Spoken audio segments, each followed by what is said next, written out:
Hello, fellow Rebel Capitals. Hope you're well. So we had an economic indicator go completely ballistic today, and this could significantly impact the U.S. economy.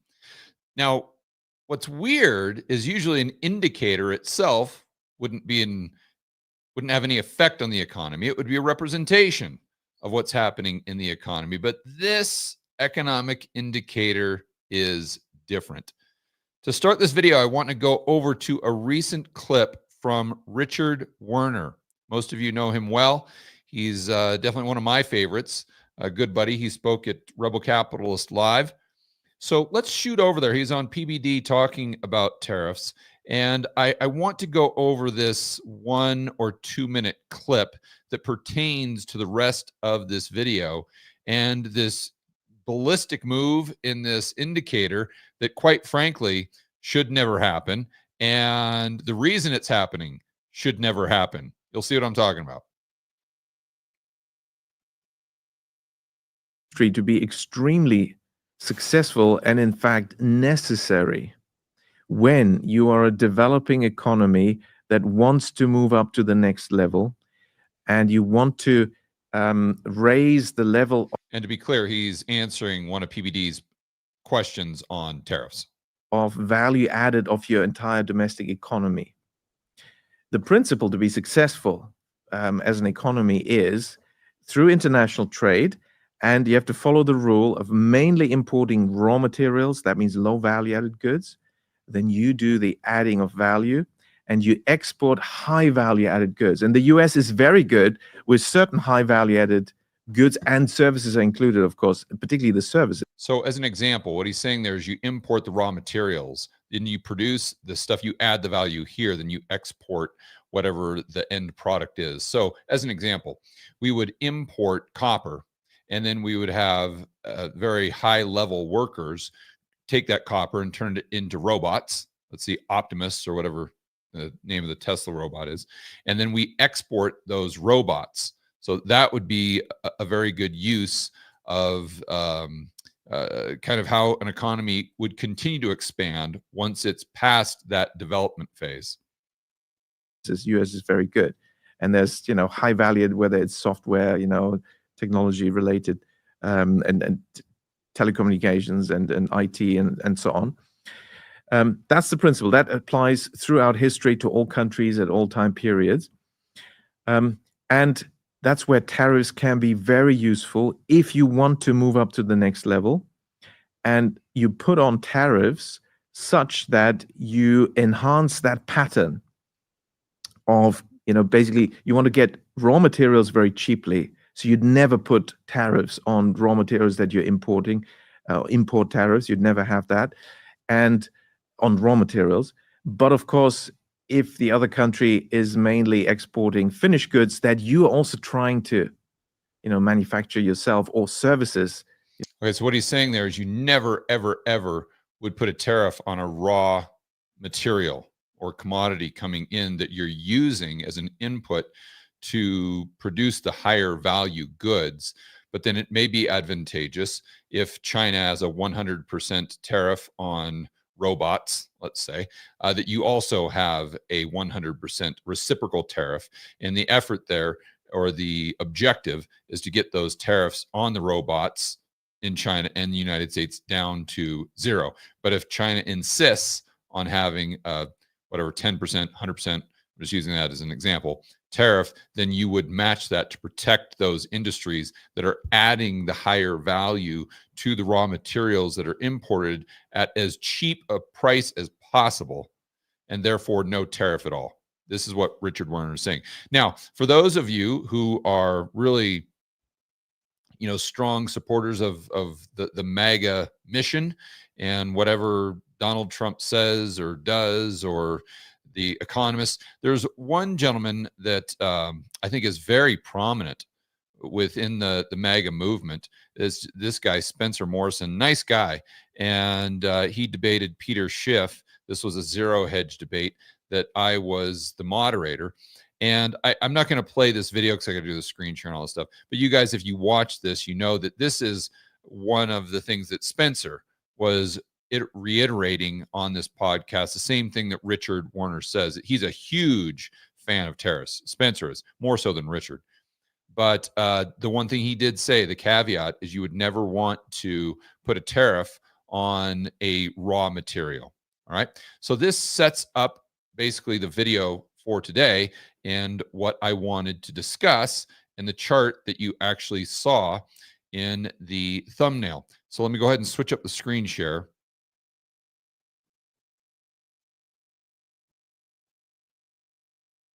Okay, there we go. Now let's go over to mining.com. Here we go. This happened today. Copper prices soar. And that's an understatement. Right here, you can see that intraday, they were up nearly 17%. I think they closed a little bit lower, but intraday up 17% in one day. In one day. So copper prices jumped by double digits on Tuesday after U.S. President Donald Trump announced plans to implement a 50% tariff on the industrial metal. So this is not, you guys know my opinion on tariffs, but whether you are pro-tariffs, whether you are anti-tariffs, whatever it is, the bottom line is copper prices, due to whatever Trump said specifically, jumped by almost 17% intraday. Copper prices soared, to use their word. And this is obviously an input. It's a raw material, just like Spencer and just like Richard Warner were talking about. And just objectively, this is, to their point, not something that you would want to tariff. Now, a lot of you may come back and say, well, this is just Trump being sneaky or playing 5D chess. Maybe we'll have to see how it plays out. But if you're just taking it at face value, based on what Richard Warner is saying, and Spencer, I keep forgetting your last name, Spencer Morrison, in the kind of the main economist. He's not an economist. I think he's a lawyer, but kind of the main voice of economics in the MAGA movement. This is something you don't want to see. So setting that aside, I think as prudent rebel capitalists and investors, we have to ask ourselves, okay, how does this impact the economy? Forget my opinion, forget the political bias, forget the red team versus blue team, MAGA versus this and blah. Let's just set that aside for a moment. And let's just talk nuts and bolts here to determine how this is going to impact the economy, inflation, disinflation, deflation, and macroeconomics, and most importantly, our portfolio. So let's go over to Zero Hedge and see if we can get some more details and then try to think this through. So copper prices soar, as we said. Just over 2 months ago, we noted drastic tightening of Chinese copper markets. Okay. With that as a background, Trump said Tuesday plans 50% tariff. And who knows if this plays out, because it's not like he said we're going to put 50% tariffs on. I think he was asked by a reporter and he just kind of nonchalant just said, we're going to put a tariff, maybe 50%. Kind of like how Trump does, and the market just freaks out. But this is the largest intraday gain since 1988. I mean, this is really profound price movements that we're talking about here. And look at the chart, for heaven's sake. Jeez, talk about parabolic.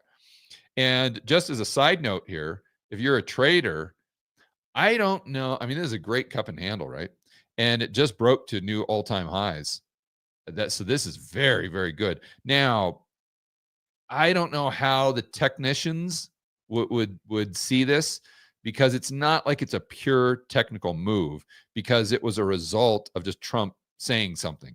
So I don't know. And who knows? He could back off that. That could just be, he may have meant 5%, just said 50. Who knows what's going on here? So it's not like this is a huge move up, just strictly based on fundamentals and not headlines. So I'd actually be curious to ask someone like Patrick Ceresna, my good buddy, who really is a great technician, how he would play this from a technical standpoint due to the fact that this pattern or breakout was a result strictly of a headline. I don't know. I don't know. Just throwing that out, food for thought. Okay, getting back to the nitty gritty. They're talking about the timing. Let's see. The U.S. won't be able to produce. Okay, so this is a quote from.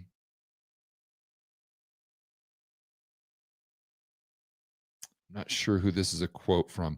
The U.S. won't be able to produce any more copper to offset the shortfall. I think this is an explanation as to why the price went up so high. Because initially, this was very counterintuitive to me because I thought, okay, well, if you've got, and I looked it up, 50% of the copper we use in the United States is imported. So if you have all this copper and you have these producers from Chile and I think Canada, I forgot where the other major producers are, but if you have them now faced with this 50% tariff that they have to pay, now do they pass that on to the consumers of the copper? Who knows? But the bottom line is it's this 50% tax, right, that they now have to face.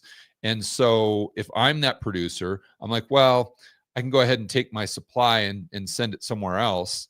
And even if that drops the global price, I'm still coming out ahead because I'm not having to pay that 50% tariff. And then for the US producers, it's like, okay, well, they're going to increase their prices, but they're only going to increase their price to a point where and that all depends, I guess, on what's happening domestic or internationally, right? Because at the end of the day, the US domestic producer can choose to go ahead and sell in the United States domestically or take that supply and go ahead and sell it outside of the United States. So if the global price is going down potentially, I guess their price would go up slightly. There's a lot of moving parts. You see, that's one of the problems with these tariffs, a lot of moving parts. And I thought initially that maybe this would drive prices down just because of what we were talking about globally. And then I guess, let's see, if global prices come down, yeah, then that would maybe impact or have the price for the domestic producer lowered as well. Yeah, I was wondering how that impact or how that helps the producer. But I guess what's happening here and what they're saying is because of this shortfall, the US producer is going to increase their prices because the US consumers can't get it anywhere else. And therefore, that's going to raise the price of global copper that would continue to incentivize these foreign producers to import, but they're just importing at a higher price. So I guess in a way, they're passing that on to the consumer. So I guess you could say if this plays out the way they're projecting it to, and again, there's a lot of moving parts here, and I would really have to think this through on the whiteboard to tell you what my base case is. But if it plays out this way, then this is, again, it's great for the U.S. producers of copper. That's for sure. But if it plays out this way, but the question is, how does this impact like Tesla that's using that copper for their cars, or let's say that we are doing what Richard Werner says or suggests, and we're taking this copper to go ahead and produce robots and then export those robots, those higher valued finished goods. What does it do to their input costs if their main input is copper and the price of copper just went up by 17%? And who knows where it goes from here. So I don't know what, other than if you're just exclusively looking at this through the lens of protecting the U.S. copper producer, I don't know what the rationale is here. Maybe Trump has articulated this on Truth Social, or maybe you guys have listened to another podcast, maybe by Spencer Morrison, where I'm just guessing, maybe he's opposed this, maybe he's justifying it. But I'd be very curious as to how the people that are in favor of this are are making their argument, right? Like, what is their side of the story here? What is their argument as to why this is a good idea, when before even the MAGA economist, or the people that analyze the economy through MAGA, are saying that this would be a very, very bad idea. And this is one thing that you don't want to tariff. I'm just trying to think through how higher copper prices are a benefit on net balance to the United States, if our objective is to actually manufacture things in the United States that require a significant amount of copper. Also, if we're going to be the AI leader, okay, well, we would want low copper prices. We definitely wouldn't want higher copper prices. We would want more supply. We'd want as much supply of copper. We would want an oversupply of copper, no matter who's bringing it in. Who cares? if we're going to be the leader in AI, and I'm guessing these data centers need a lot of copper. Maybe I'm wrong. I don't know. I've never built a data center, but it's just it's a head scratcher, I think.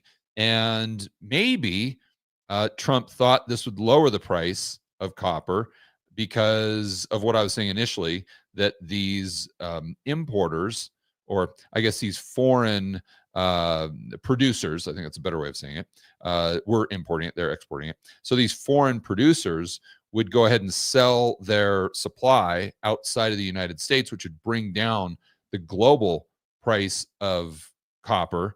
Maybe that was his objective, and it just completely backfired. I don't know.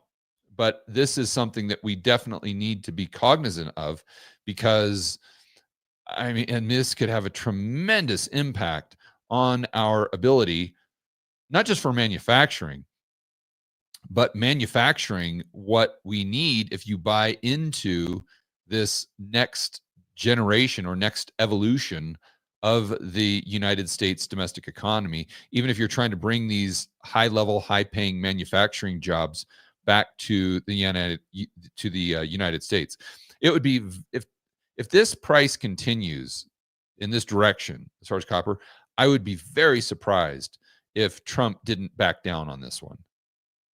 And I can only assume that he thought the price would go down. Now, maybe I'm wrong, because I haven't heard, like a MAGA take on this. So maybe you guys can let me know in the chat. Let me go over there real quick.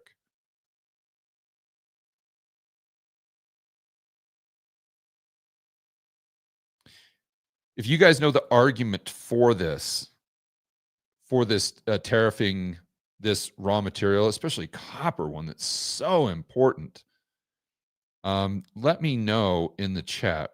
Trump.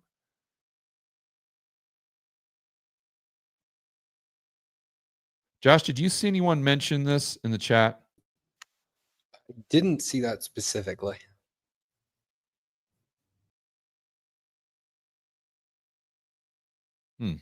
Someone suggested that I use Grok. Okay, let's do that. A good idea. Let's go over to ChatGPT. This will be fun. And I just happen to have my just general questions up here. Okay, so let's ask ChatGPT here. What would be the rationale for Trump putting on our tariff on copper? Let's see, guys. Drum roll. What's Mr. GPT going to say here? Protect domestic consumers. Yeah, or producers, excuse me. Yeah, that's national security and critical minerals. Right, but the thing is, and they mentioned it in this Zero Hedge article, you don't just start a copper mine. Like, that's not how it works. Here you go. The U.S. won't be able to produce any more copper to offset the shortfall. It takes years to set up a copper mine, though there's plenty in the ground. U.S. copper smelters, though, have struggled to compete with low-cost smelters in China. Copper is vital for housing electronic cars, both EV and conventional ICE vehicles. Yeah, so I guess what they're saying here is what Mr. GPT is saying, and that this is definitely a way to protect the U.S. smelters or maybe the U.S. producers, but at what cost? At what? And I'm not just talking about the price. I'm talking about the cost to all of the. I mean, don't we want more housing, for heaven's sakes? Are we going to increase the cost of housing above and beyond where it is right now? How is that a good idea? Increasing the cost of American electronic producers or vehicles, EVs, and then robotics, data centers, AI. I mean, this is just, you got to look at the trade-offs here.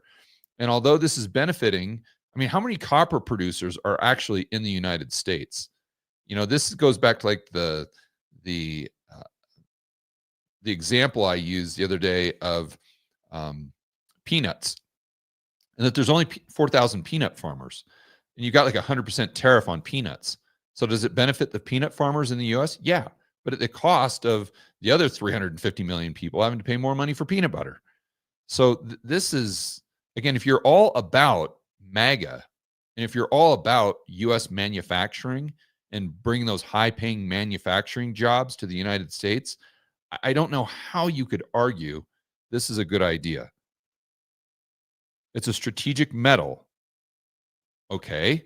I guess he's assuming maybe that if we effectively ban the import of copper and drive the price higher, maybe that incentivizes more mines. So in 10 years, we'll be producing 100% of the copper we need. Maybe that's it. I'm just trying to, look at it from both sides. I'm trying to look at it from his vantage point here as being completely objective.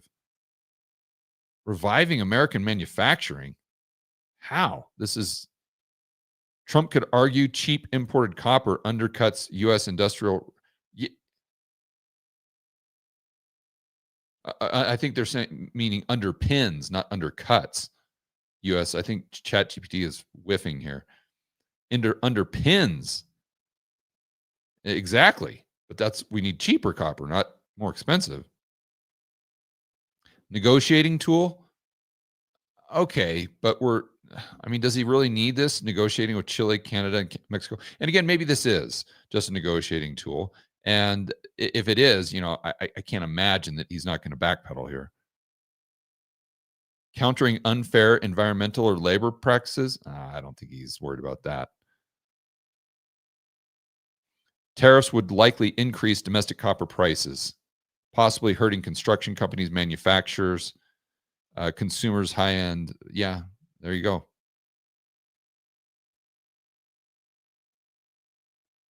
Oh, here you go. Helps domestic miners in swing states like Arizona, Nevada, Montana. Maybe that's what it's about at the end of the day.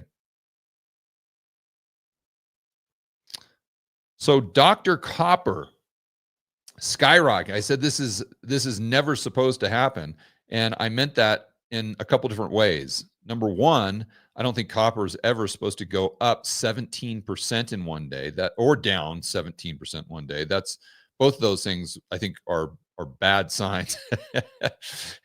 And it's never supposed to happen in terms of putting a tariff, even if you're wildly pro tariffs, with which Spencer Morrison is, that's for sure. Even he said in that debate that he would never, ever, ever put tariffs on raw materials. And Richard Werner is someone I know a lot better than Spencer, and I have a massive amount of respect for, which I think most of you on this live stream do as well. Obviously a super sharp guy. And he was actually arguing kind of back and forth the pros and cons with tariffs, not really taking a position. And he said at times that it can be very, very useful, especially in a developed economy. But even he said that you would never want to put that on a raw material. And there is no more important raw material than I can think of than copper. So we'll have to see how this plays out. My guess is Trump is probably going to backpedal on this one if he's serious about it, or maybe he's just using it as a negotiating tactic.